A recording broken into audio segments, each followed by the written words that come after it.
చదివింది ఇంటరే కానీ సొంతంగా క్రికెట్ బెట్టింగ్ యాప్స్ క్రియేట్ చేసి లక్షలు కొల్లగొట్టాడు ఏపీలో యువకుడు. యువతకు ఐడీలు ఇచ్చి రెట్టింపు లాభం వస్తుందని డబ్బులు తీసుకుని మోసం చేశాడు. ప్రభుత్వ ఉద్యోగులు కూడా అతని వలలో చిక్కుకుని నష్టపోయారు. చిత్తూరు జిల్లా పెదపంజాని మండలం రాయలపేటకు చెందిన చంద్రబాబు 5 ఏళ్ల కిందట మొబైల్ షాప్ ప్రారంభించాడు. కొన్ని రోజులు క్రికెట్ బెట్టింగ్ చేశాడు. ఆ తర్వాత తానే సొంతంగా బెట్టింగ్ యాప్స్ తయారు చేయించాడు. రాయలపేట కేంద్రంగా రాధా ఎక్స్చేంజ్ పేరుతో బెట్టింగ్ యాప్లు నిర్వహించాడు. బాధితుల ఫిర్యాదుతో 2 కేసులు నమోదయ్యాయి. అయితే 2 కేసుల్లో ముందస్తు బెయిల్ తెచ్చుకున్నాడు.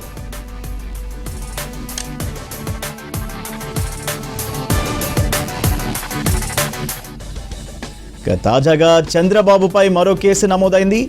కేబుల్ వ్యాపారం కోసం 2 లక్షల నగదు తీసుకుని మోసం చేశాడని పోలీసులకు ఫిర్యాదు చేశాడు లక్ష్మీనారాయణ. దీంతో చంద్రబాబును పోలీసులు అరెస్ట్ చేశారు.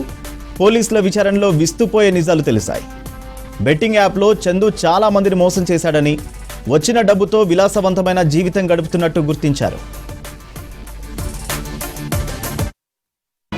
లక్ష్మీనారాయణ అనే వ్యక్తి రాయలపేటకు చెందిన వ్యక్తి.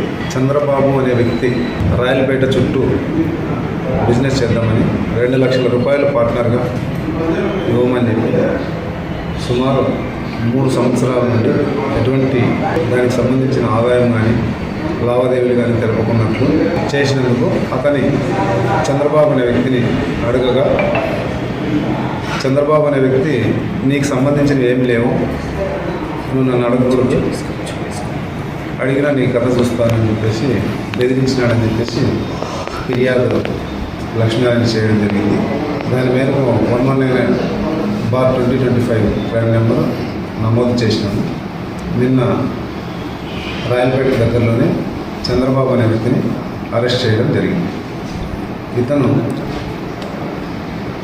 ఇతని బంధువులు మరియు స్నేహితులు మరియు తెలిసిన వ్యక్తులకు సంబంధించి బ్యాంక్ అకౌంట్లు ఓపెన్ చేసి వారికి సంబంధించిన ఏటీఎం కార్డులు మరియు ఫోన్పే కూడా ఇతనే లింక్ ఇప్పించుకొని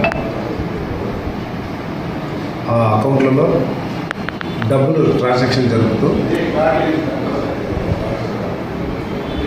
ఆన్లైన్ రాధే ఎక్స్చేంజ్ అనే క్రికెట్ బెట్టింగ్ యాప్ ద్వారా ఆ అకౌంట్లో ట్రాన్సాక్షన్ జరుపుతూ